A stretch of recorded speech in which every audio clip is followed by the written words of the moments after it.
We all love inspirational stories, but what happens when an inspirational story is turned into a documentary that promotes dangerous ideas?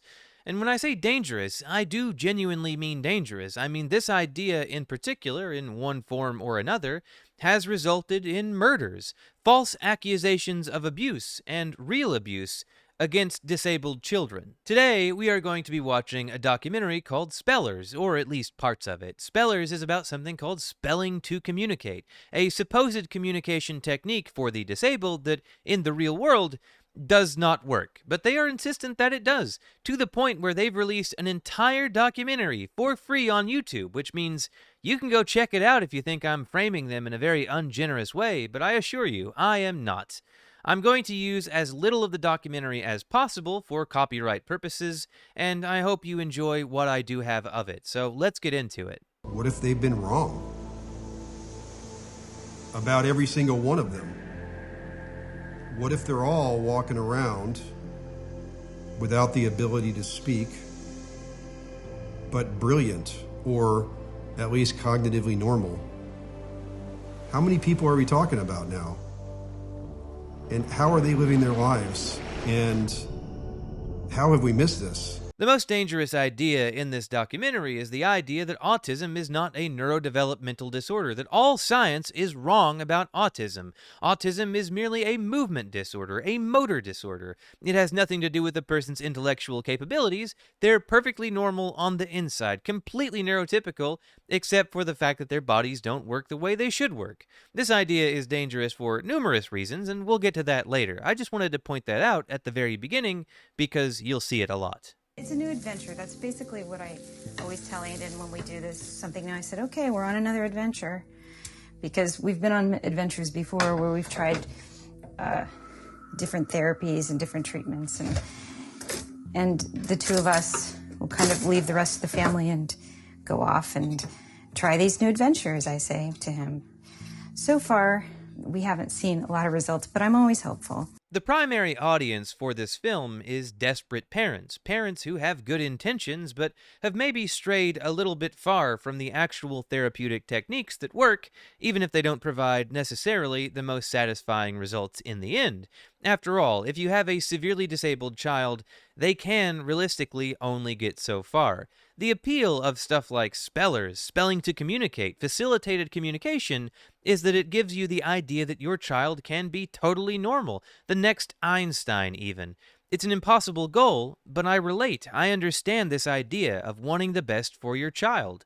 And I just hate that there's people out there, like the people that made this documentary, who abuse that and use that and take that trust and just make something distorted and grotesque out of it. And there is a time where it's like, okay, is any of this really going to help? Maybe I should just accept things the way that they are. But then, I don't know. I just don't see it that way. I've always thought that Aiden was going to find a way, that there's going to be something that he's going to do. It might not be the way in which I had hoped for or what I had originally expected, but I think he's going to find a way. There is a difference between being optimistic and whatever this is. Again, I can't fault her for wanting the best for her child. I think that's great. I think that autistic children need all the care and compassion in the world from their loved ones and from their caregivers. It's a tough world out there. But it seems like she and other parents want their children to be something other than what they are. It's not just that they want their children to have like a normal, happy, healthy life. They want to see their children be normal. They see something kind of wrong with their children, that maybe their children just aren't capable in the same ways as other people, and that's wrong. They should be able to. But they're not. They don't have the same capabilities. They just don't. I want to know all of it. Just what you really feel and what you like, what you think. What are your philosophies? What's your favorite music?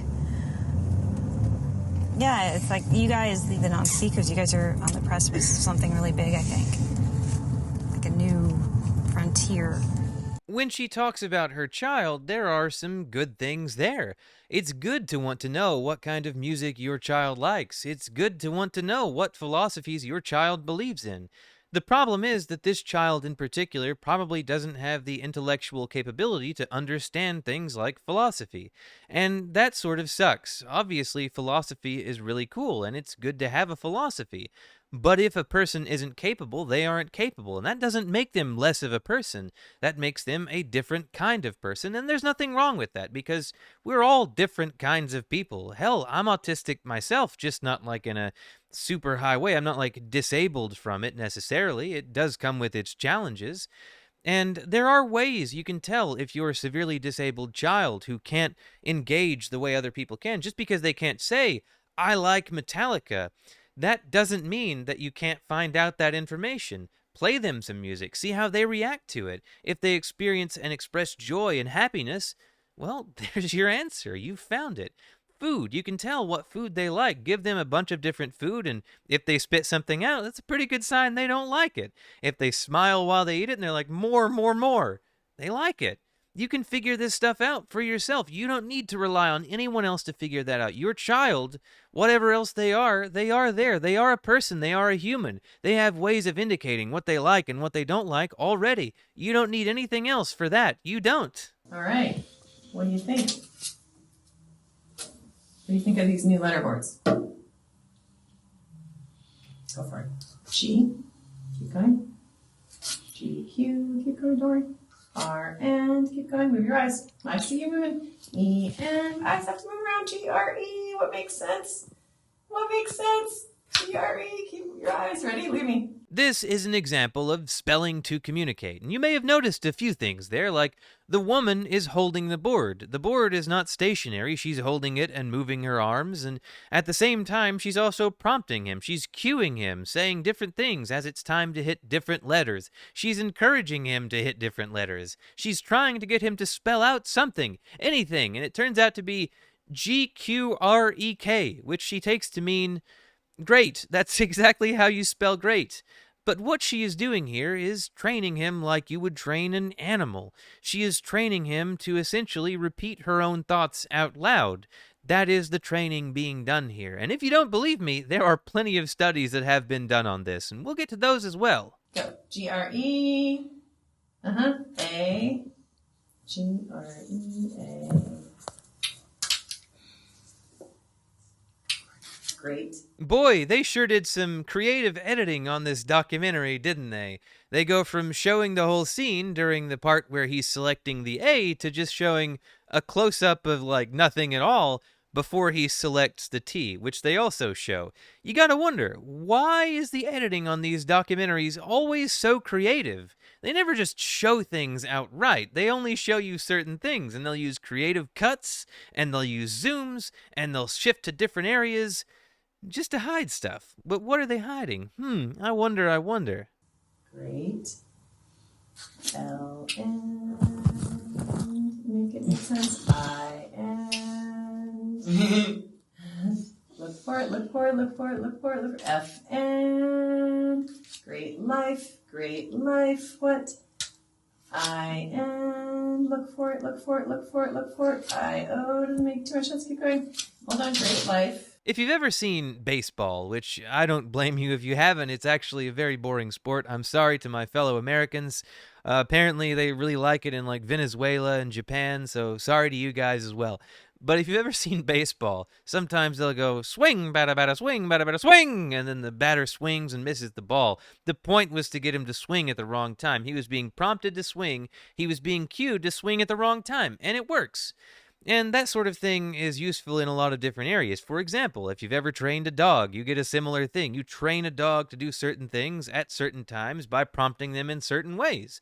It's not that they understand what the word sit means. They just know that before, in the past, they've gotten treats. When you say sit and they sit, they do the right thing, they get a treat. This is sort of like what that is. They are using these kids as human Ouija boards. It's very similar to that. Oh, A. Keep going. A-N. H-N. Keep going. E-N. Move your eyes. Get that. A-N. Move your eyes. D. Great life is ahead. There's something called the Clever Hans effect, and you may be asking, wow, that sure sounds interesting. What is that? There was a horse named Clever Hans, and he could do all sorts of things like mathematics. It turns out that his owner was unknowingly prompting him by things as simple as changing breathing patterns. This horse was obviously very perceptive and could pick up whatever a human was giving off. Thing is, the horse couldn't answer any questions the human didn't already know the answers to. And he couldn't just do it with the one human. Turns out other humans could also prompt clever Hans. So, this whole, hey, look, oh, there, ooh, eyes, open your eyes, eyes. That's some pretty big prompting, don't you think? Versus, something as simple as breathing.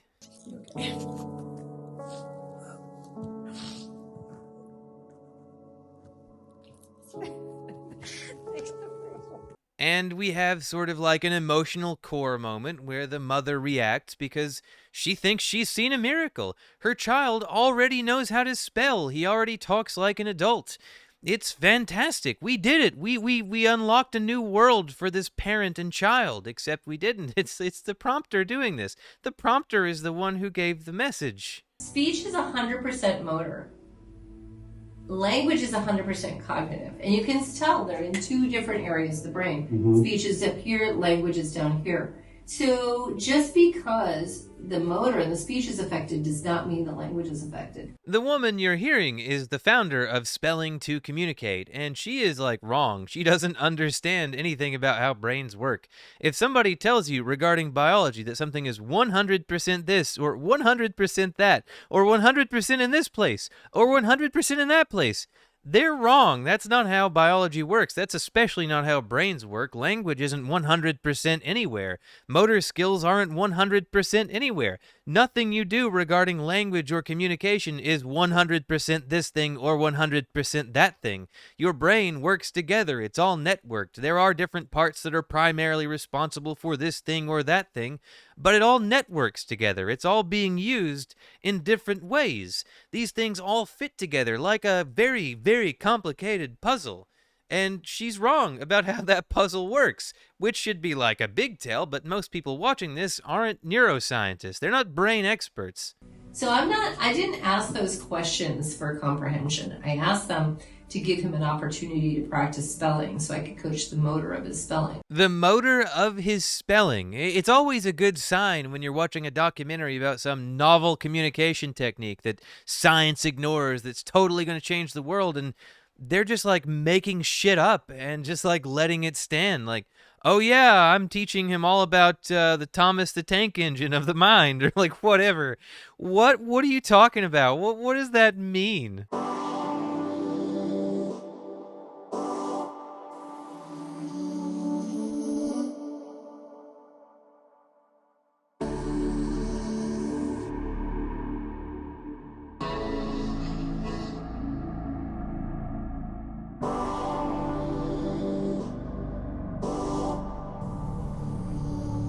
Anytime I cover a documentary like this, one of the first things I look for is a video that contradicts everything they're saying within their documentary, and I think this is that. The video of the dude on the bicycle navigating a path just fine, being able to pedal on his own, being able to steer and navigate the world on his own. His motor skills seem basically fine, he knows what he's doing and he's able to do it.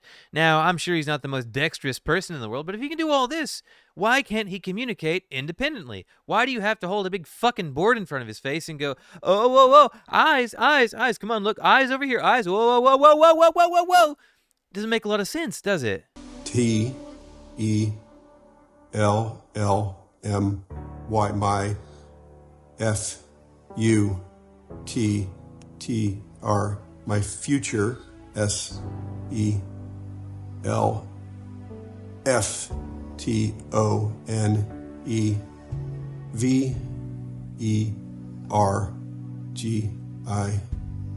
Go ahead. EUP. For parents and children that have been doing spelling to communicate for a while, they pretty much have it on lock. I mean, obviously the dad, he's moving his arm up and down with his own personal Ouija board, but he's also doing something else. He's calling out letters, and we can't see whether he's calling out the letters first or whether the kid is actually, like, pointing at the letters first. But there have been studies on this. It turns out that very often, in most cases, the parent is calling out the letter before the child actually selects one. There are some cases where that's not the case, but there are plenty of other clever Hans type effects that still apply nonetheless.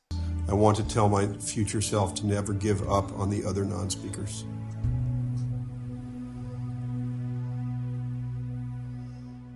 You may notice something about all of these videos of the kids allegedly communicating, which is they always say these deep, poetic things, these beautiful, amazing things about, like, how they never want to give up on other people, how they want everyone to know about the miracle. They always do poetry. They always sound like adults for some reason. They're never like, I want to play Nintendo Switch. I want a cookie. I want a Diet Dr. Pepper.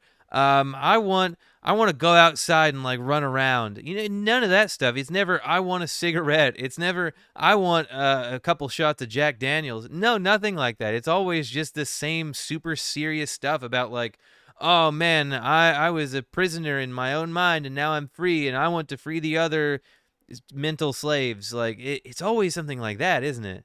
I was really dark, dude. That was a really hard fall and winter, and I was starting to fray at the seams, really, about Jamie's future and just where is this all going? And that is totally understandable. That is totally fine. That is totally normal. And any parent would have to be insane to not feel the same ways that you felt. But that doesn't mean you had to, like, fall for a scam, dude. It is pretty amazing, and sometimes I say, you know, like, why would you believe this one crazy lady sitting here in front of you versus all the people you've heard? But there's a real logic to it if you back into it. Yeah, why would you listen to this lady who literally just called herself crazy? Why would you listen to a woman who openly admits that, like, her ideas are so much less than orthodox that people think she's crazy? Why would you listen to this woman? All tests of cognition, of motor, of academics, language, cognition, academics, IQ, require motor. Yeah. Every single one. No, I'm... So you either have to speak it or you have to do it. You know, put the thing in the thing. Touch this, touch that. Give me the this, give me the that. But we never teach the motor. We do not teach the motor. Thing is, there are real doctors, real specialists who focus on motor skill therapy. They do exist. They are out there. They are very helpful. The only thing is, they're not selling lies to desperate parents. They're not telling desperate parents, oh, just give me a few months with your child and I will show you that inside they're actually Einstein. And that's obviously the problem. She thinks her methods are better because all of the kids turn out to be 180 IQ geniuses, poets like you've never seen before, artists like you've never heard before, people who are writing books that sound like they came from an older adult, suspiciously enough. For some people, you know, it's hard for them to believe that letterboarding is real. What would you say to those people? Yes, you just need to open your eyes.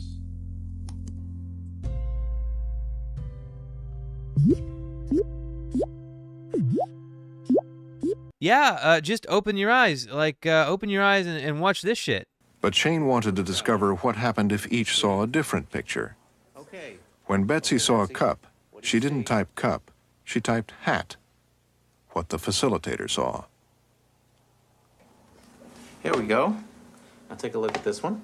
I want you to tell me what you see. Okay?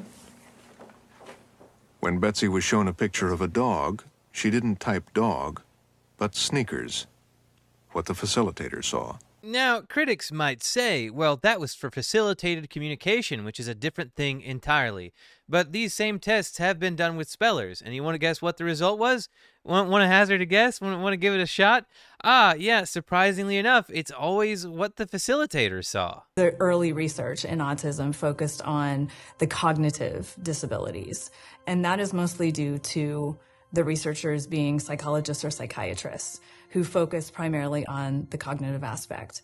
The assumption that individuals right from the get-go who have autism also have a cognitive disability is completely inaccurate. And yet, neuroscientists have been looking at autistic brains for a very long time. What they've found is whether an autistic person is higher functioning like me or lower functioning like the people in this documentary it is a neurodevelopmental disorder. The brains of autistic people are wired very differently than neurotypical people. But think about the consequences if we just threw all that science out the window and redefined autism as solely a movement disorder. So much support for autistic people would just be out the window. Nobody would cover it anymore. Insurance companies would be like, good luck with that, but here's some motor skills training for you. It would be devastating. Traditional assessments, neurological testing, academic testing, all focus on pointing, writing, or speaking, which all are motor skills. Think about how devastating this argument is for people who are autistic but higher functioning. And yes, I know terms like higher and lower functioning are not in vogue, and I'm not here to make an argument for or against those terms, but what I am saying is I am autistic. I did need the same kinds of support that autistic people of lower functioning get. I did need that stuff. I did need special help in school. I did need it. If we were to accept her argument on the face value of it, then there wouldn't be as much help for people like me because we wouldn't be considered autistic anymore. Or if we were, we would just get help for apraxia, which, by the way, I never had. We start to address the motor skills by practicing functional-based movements, purposeful movements, by practicing and coaching their body. They're then able, through neuroplasticity, to build those motor skills in order to be proficient in the things that they want to do. Neuroplasticity is, in fact, a term that is in vogue. Everybody's using it these days, and nobody really seems to know what it means. Neuroplasticity doesn't mean you can train your brain to do anything, but that's how a lot of people take it. It seems like she's taking it that way, and that's kind of a problem. These kids will never be able to communicate independently. They will never be able to live independent lives away from their caregivers and family.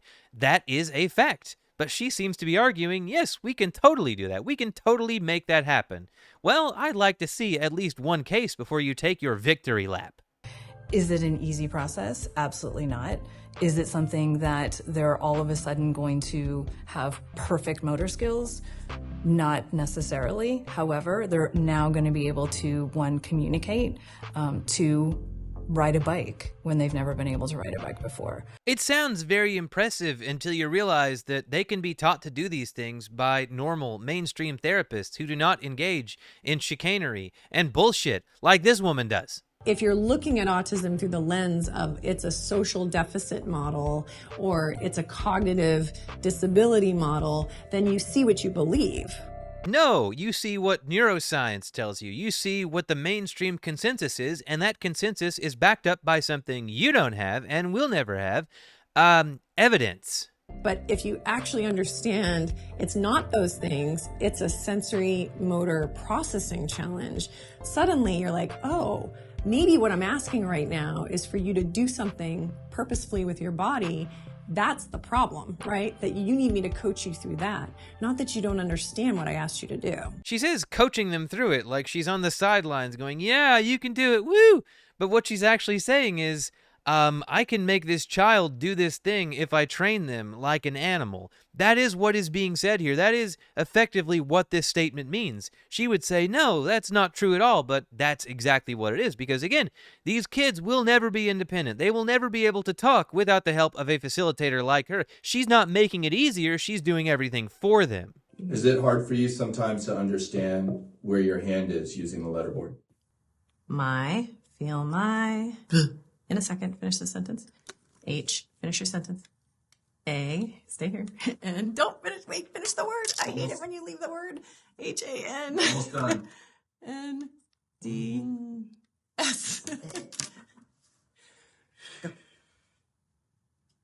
Yeah. This is another problem with facilitated communication, spelling to communicate, and whatever names they come up with to evade scrutiny next. They actually, did you see what happened there? Because it's pretty apparent to me that the kid was trying to escape. The kid did not want to be in that situation. The kid did not want to be there, did not know what was going on, wanted out. And what did she do? She grabs the kid and makes him stay there, makes him answer the questions that he probably doesn't even understand at all. She is ignoring what he's really saying. He's saying something there. That is a statement of intent. He's saying, I want out of this. I want to do something else. I want to be somewhere else. I want to go somewhere else. That is being ignored in favor of her fantasy land where he's answering questions that she is really answering. Sensory stimuli assault my body constantly. These brushes help me feel my hands. They do this weird thing where they always say, like, autistic people can't feel their own hands. They don't know where they are in space. And I don't know, man. I can't speak for autistic people that are much lower functioning. I can't do that. And they can't speak for themselves either, as shown over and over in this shitty documentary. But I understand, like, the sensory barrage. That is a thing that is well known. But you know who figured that out? Scientists, the same scientists she's saying don't care and just want to, like, define autism in an arbitrary way like she is doing. Oh yeah, I forgot the last part of what I was going to argue, which is, so she says they don't know where they are in space and they can't really feel their hands and limbs and such, but yet they really have no problem, like, standing up and getting out of there when they don't want to be there, unless she grabs their arms and pulls them back. I would say growing up, I was the eternal optimist. In fact, I used to say my political party was possibilitarian. I'm like, I can just, whatever, anything's possible, really optimistic. And when Evan was diagnosed with autism, I totally just took it in stride. Like you just said, my kid has red hair and blue eyes. I'm like, okay. Like, so what do I do? What does that mean? Well, I mean, if you're this woman, you make up your own ideas about what autism is, and those ideas are, like, wrong. But I also must point out that apparently the people behind this documentary are, like, anti-vaxxers. They think vaccines cause autism. So just like keep that in mind when listening to these fucking psychos, man. I wasn't discouraged by it. I was thrown off. Like, this isn't what I was planning on doing. I didn't think I was going to raise a kid with special needs, but I also wanted to always be a special ed teacher. So it was sort of like in alignment with who I was. But when Trey was diagnosed a year later, it blew my mind. And I literally sat in the rocking chair in his nursery for 2 days, like almost catatonic. But, like, what I don't get is why. You have your kids. You already know your kids. You've already lived with them. You understand them to some extent or another. You know what autism is. Why freak out about it so much unless you think it's a problem that they are autistic? Because the only thing that changed is there's a word for it. There's a word behind it now. They were who they were already. Nothing's changed. The only thing that's changed is there's a word, and that word gives you options. And I remember their dad finally coming in after a couple days, and he's like, Dawn Marie, like, I get it. Like, I totally get it, but we need you. Like, you can't do this. Like, you have to, like, snap out of this and, like, come help me. And what was happening for me at that moment was just massive overwhelm. And I lost hope that I would ever be enough for them. Now that I can't really attack her for. I think it's good to realize that you feel like you're not enough, that you feel like things are going to be a lot harder and you don't have the answers. That's good. But what I can go after her on a bit is that she went radically the other way. She went from, can I handle this, to, like, I am the queen of autism understanding, and I have my own definitions that are better than any scientist, and I have my own ideas that are better than any therapist, and I can fix autism forever. But speaking, like, as an autistic person that has had great difficulties because of it, I don't want to be fixed. I think I'm fine the way I am. I think that autism is just a variation on human nature. And yes, it's very difficult to deal with, especially for caregivers. But it's also difficult being an autistic person. And I don't want a cure. I like who I am. It's been hard, but everybody has their cross to bear, and that's mine. Communication is everything. And without any real means for Cade to tell me anything, if he's hitting himself, why he's hitting himself. Is he hungry? Does he have a headache? Does he feel terrible? You know, is he constipated? Why are you doing that? Why are you upset? Again, perfectly understandable to want to know those things in terms you yourself can understand. But I question whether or not he can express them. I don't think he can. I think the best way he has to express his feelings is exactly what you've described. And you speaking for him with these bullshit methods is not going to help. It's not going to give you a real answer. It'll give you an answer, but that answer will be one that you've made up. That will be your answer, and you may have it wrong. And that's bad. That's bad for him. And it could be, like, very dangerous. I mean, his only real ability to communicate with me would be either to make noises, which were, are you happy about that or upset about that? Because sometimes it's hard to figure out if it's a happy or upset. So yeah, we had no real reliable form of communication, and we had to just basically guess for 20 years. And you are still guessing. The answers given are your own. So stop that. Like, try to learn how your child works by actually paying more attention to the ways in which they are acting and in which they are interacting with you, themselves, the world at large. No, it's not easy. It's not going to be easy. But you were never guaranteed easy in any event. You may have had a child that was neurotypical but wouldn't communicate with you anyway because they didn't want to. That was always a possibility. So you can't just get everything you want, especially when your child has severe developmental disabilities. Kid, you've gone from the laminate. Yeah, laminate. Laminate. Well, actually, first the stencil. The stencil. Stencil. To the laminate. To the keyboard. He hasn't gone from anything to anything else. There is no difference in these methods if you are the one holding the thing he's using to allegedly communicate. It's still you communicating. Why did it take my good friend from Portland to call me and say, hey, listen to this breakthrough miracle for our son? Why is it that these parents around the world are having to get to each other and tell each other? Why isn't science, why aren't they looking for how to really help our kids? You know, that's the thing that's the most upsetting. He could have done this years ago. He's told me that. The thing is, there are multiple methods used to communicate with autistic children that are real and really work, and they are very complex indeed. Some of them are eye trackers. Think about all the stuff Stephen Hawking had to do to communicate later in life.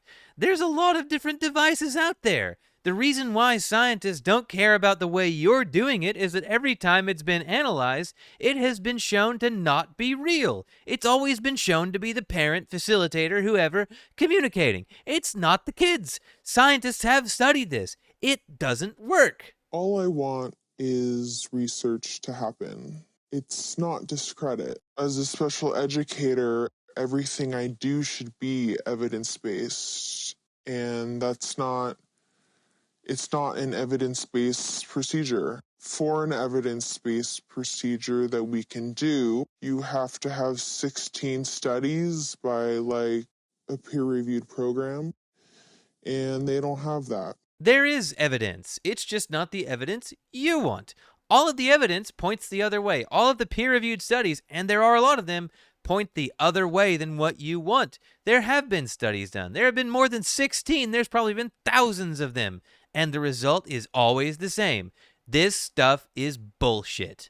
There's a couple people that we're going to interview where their schools wouldn't let them use a letterboard. They didn't believe in letterboarding.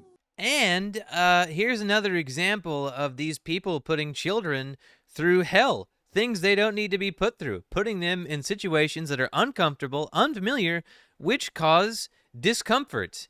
And I must warn you before you continue that this next scene is quite disturbing and quite troubling because, again, they've put her in this situation and she shouldn't have to go through what you're about to see.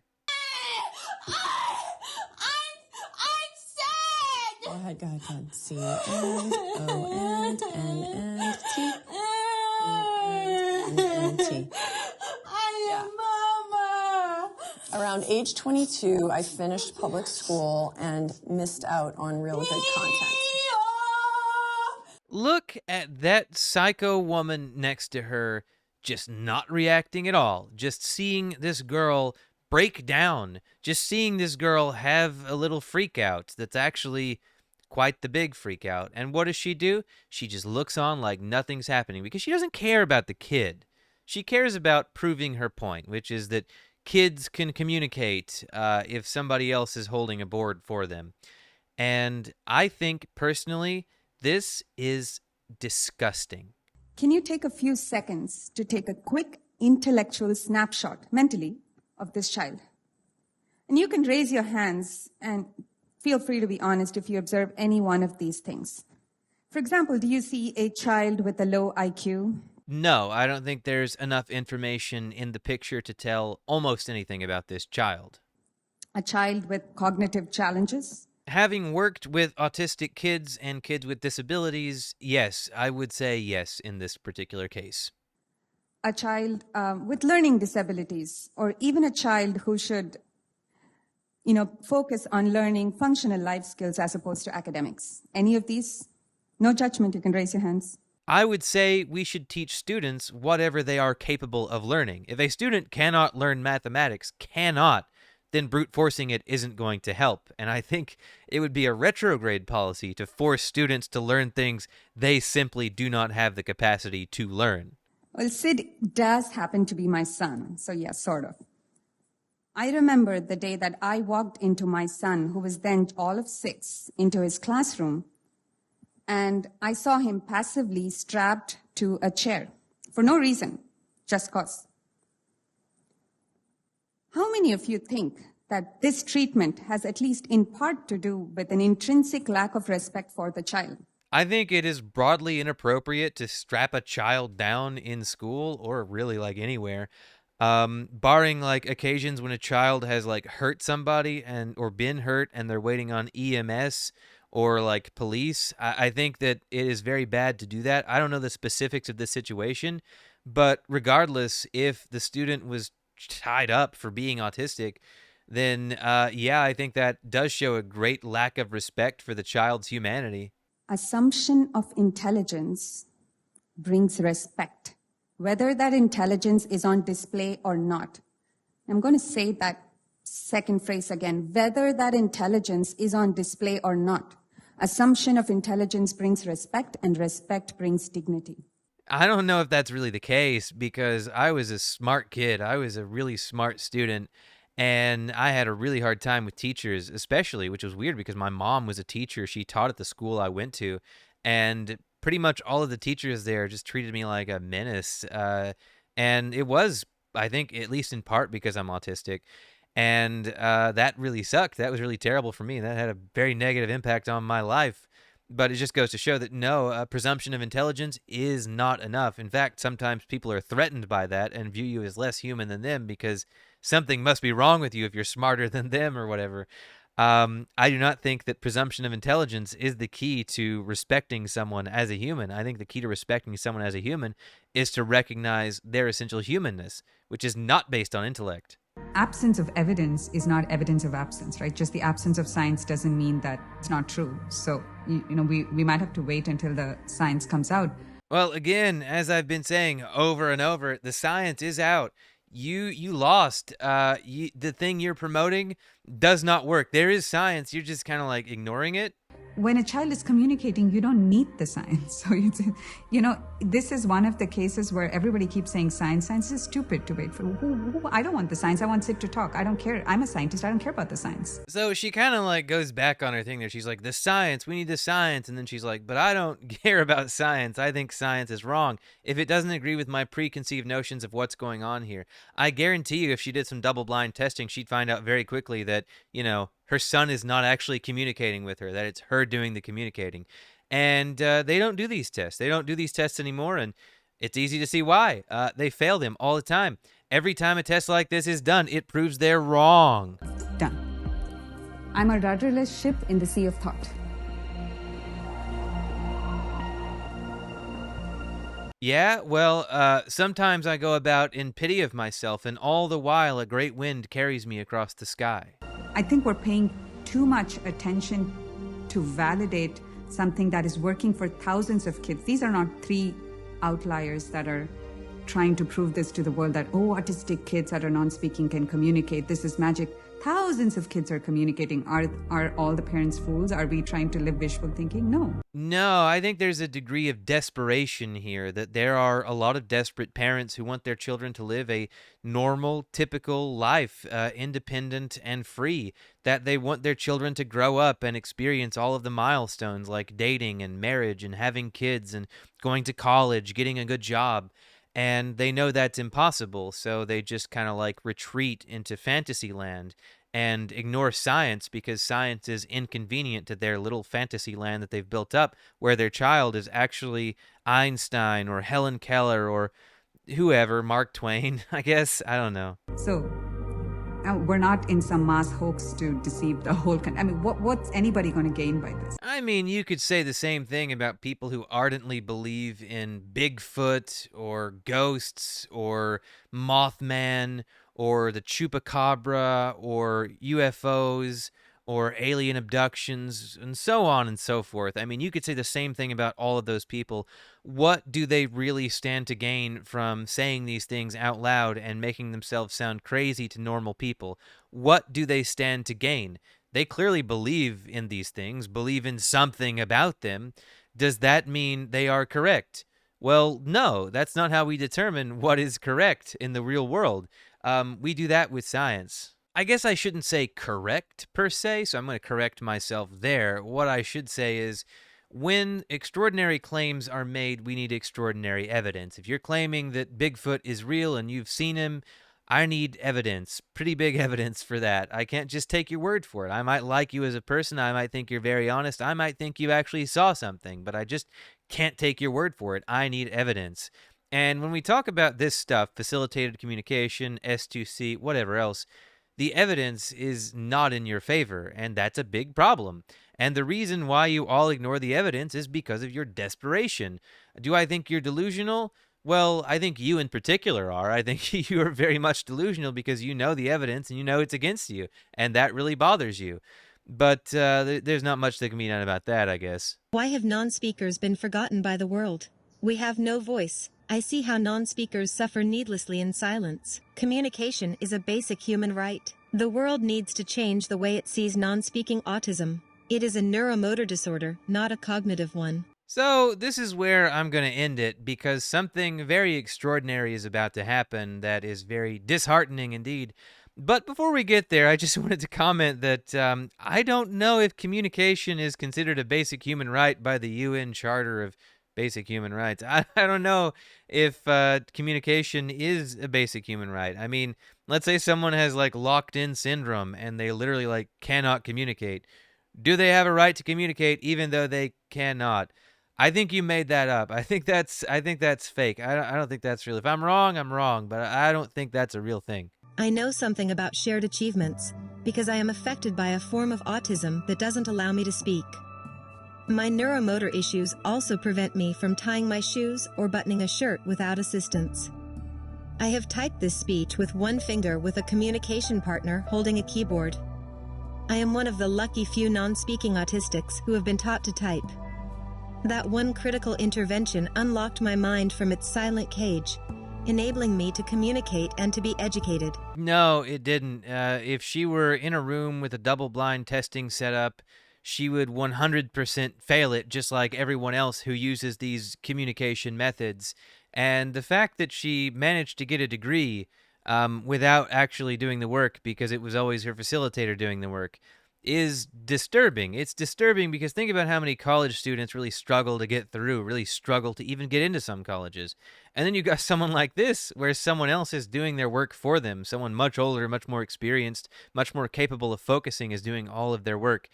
That is bad and wrong. And it's not the only time I've seen this. I've seen other people using these communication techniques that have managed to graduate from colleges and universities, and very good ones sometimes. But was it really them? No, it wasn't. And I am 100% confident on that. I would test that against anybody. If any one of these valedictorians would like to step up and do a real test, double-blind study, and prove that they really got through college on their own, I will arrange it. I can 100% get that arranged, cover all costs. I can make that happen. But until then, I'm calling it out. I'm calling it out every time I see it because I've seen it more than once. This is not real. Before we end, I would like to refer to something else that is stated in these documentaries. They always request that you presume competence on behalf of the person who is learning to communicate. And this is kind of dangerous if it's not really that person communicating. Let me explain why. There is a whole Wikipedia article, a whole list of cases of abuse accusations generated by facilitated communication. Guess what happened in every single one of those cases? It was proven that the child could not communicate, that it was the facilitator doing the communication. Every single case. Lives ruined, people's reputations scarred for good. All from this nonsense technique. But it gets worse. There was a case of a mother who used facilitated communication, and her child, allegedly, requested assisted unaliving. The mother overdosed the child and herself. She survived. The child died. That is what happens when you presume competence without testing it. So that's all I got for today. Thanks for being here. Thanks for coming, and I hope you have a great one, in spite of all the terrible things that I've taught you today.